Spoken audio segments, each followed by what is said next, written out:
بعض وہ امور ہیں جس کے کرنے سے عقیدہ فاسد نہیں ہوتا ہے، صحیح عقیدہ میں کمزوری پیدا ہوتی، ایمان میں کمزوری پیدا ہوتی، ایمان میں عیب پیدا ہوتی۔ جیسے زنا کر لیا آدمی، زنا کو حلال سمجھ کر نہیں، زنا کر لے گناہ سمجھ کر، آدمی برائی کر لیا، غیبت کر رہا ہے، چغلی کر رہا ہے، والدین کی نافرمانی کر رہا ہے، چوری کر رہا ہے، کس بنیاد پر؟ بہکاوے میں آ گیا اور ایسا کر، آدمی غلطی کر گیا، نافرمانی کی بنیاد پر ایسا کر رہا ہے، تو اس کی وجہ سے آدمی اسلام سے نہیں نکلتا ہے۔ لیکن اگر آدمی زنا کو حلال سمجھ کے کرے، ایسے بھی ملحد ہیں جو اللہ کو نہیں مانتے، وہ تو اس کو حلال سمجھے گا نا، اس سے ذہن کو لذت مل رہی ہے۔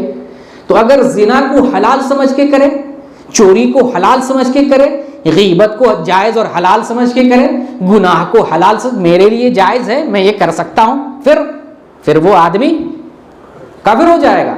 جائز سمجھ کر نہیں، معصیت اور گناہ کی بنیاد پر اگر کر رہا ہے تو اس کے ایمان میں کمزوری پیدا ہوگی۔ اسی طریقے سے بدعات، بعض بدعات ایسی ہوتی ہیں جس سے آدمی اسلام سے نہیں نکلتا ہے، لیکن بعض بدعات ایسی ہیں جس سے اسلام سے نکل جاتا ہے۔ تو بدعات کی دو قسمیں ہیں، ایک ہے بدعت مکفرہ اور ایک ہے بدعت غیر مکفرہ۔ بدعت مکفرہ یعنی جس سے آدمی کافر ہو جاتا ہے، بدعت غیر مکفرہ جس سے آدمی کافر نہیں ہوتا ہے۔ بدعت مکفرہ جس سے آدمی کافر ہو جاتا ہے، جیسے وحدت الوجود کا عقیدہ، اللہ ہر جگہ ہے، اللہ ہر چیز میں ہے، ہر چیز اللہ، یہ وحدت الوجود کا، حلول کا، شہود کا جو نظریہ۔ قرآن کو مخلوق کہے، قرآن مخلوق نہیں ہے، قرآن کیا ہے؟ اللہ کی صفت ہے، اللہ کا کلام ہے، یہ مخلوق نہیں۔ ایک زمانے میں اس پر بڑا فتنہ ہوا تھا، آج بھی ایسے لوگ کچھ ہوں گے جو قرآن کو مخلوق سمجھتا ہے، وہ آدمی اس جو ہے کافر ہو جائے گا۔ اسی طریقے سے غیر اللہ کی عبادت کرے، غیر اللہ کو پکارے، غیر اللہ کے لیے ذبیحہ دے، قربانی کرے غیر اللہ کے لیے، یہ سب بدعت مکفرہ ہے، کافر ہو جائے گا۔ لیکن بدعت غیر مکفرہ جس سے کافر نہیں ہوتا، جیسے جشن عید میلاد النبی منا لے، تو یہ ایک بدعت ہے، ایمان میں کمزوری پیدا ہو رہی، عقیدے میں کمزوری پیدا ہو رہی، دائرہ اسلام سے نہیں نکلتا ہے۔ ہاں اس جشن میں، اس عید میں اگر کفریہ کام کر لے، شرکیہ کام کر لے، وہ امور انجام دے دے جس سے دائرہ اسلام سے خارج ہو جاتا ہے، تب تو ضرور جو ہے وہ اسلام سے خارج ہو جائے گا۔ تو بدعت دو قسم کی ہوتی ہے۔ اچھا اس میں ایک نقطہ بیان کر دوں، بعض لوگ بعض چیزوں کو بڑی بدعت سمجھتے ہیں، یا بدعت مکفرہ کہ آدمی اس سے جو کافر ہو گیا، اسلام سے نکل گیا۔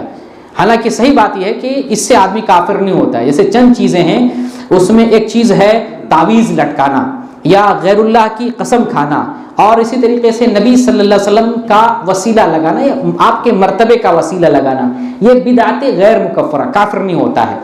جیسے تعویذ لگا رہا ہے، اگر قرآنی تعویذ لگا رہا ہے، اس سے آدمی دائرہ اسلام سے نہیں نکلتا ہے، یہ بدعت غیر مکفرہ ہے۔ لیکن اس میں بھی لیکن اگر کوئی یہ سمجھے کہ اس تعویذ کی وجہ سے ہم کو نفع نقصان پہنچ رہا ہے، تو یہ بدعت مکفرہ ہے۔ غیر اللہ کی قسم اس کی تعظیم کی بنیاد پر کھائے کہ یہ بڑی عظمت والا ہے، بڑی محبت والا، سب سے اونچی ہستی ہے، تب وہ دائرہ اسلام سے خارج ہو سکتا ہے۔ نبی کا وسیلہ لگائے یا بزرگ کا وسیلہ لگائے کہ یہی شفارسی ہیں، یہی ہم کو فائدہ پہنچانے والے ہیں، یہ مشکل کشائی کرنے والے ہیں، اگر اس طرح سے وسیلہ لگاتا ہے، پکارتا ہے غیر اللہ کو، تب تو وہ پھر کافر ہو جائے گا۔ لیکن صرف مرتبے کا وسیلہ، نبی کے صدقے طفیل ہماری دعا قبول کر لے، بدعت ہے، غلط طریقہ ہے، بدعت ہے، لیکن کافر نہیں ہوگا۔ لیکن یہ سمجھے کہ نبی مشکل کشائی کرتے ہیں، نبی فریاد سنتے ہیں، نبی کو پکارے، ایسی صورت میں وہ آدمی کافر ہو جائے گا۔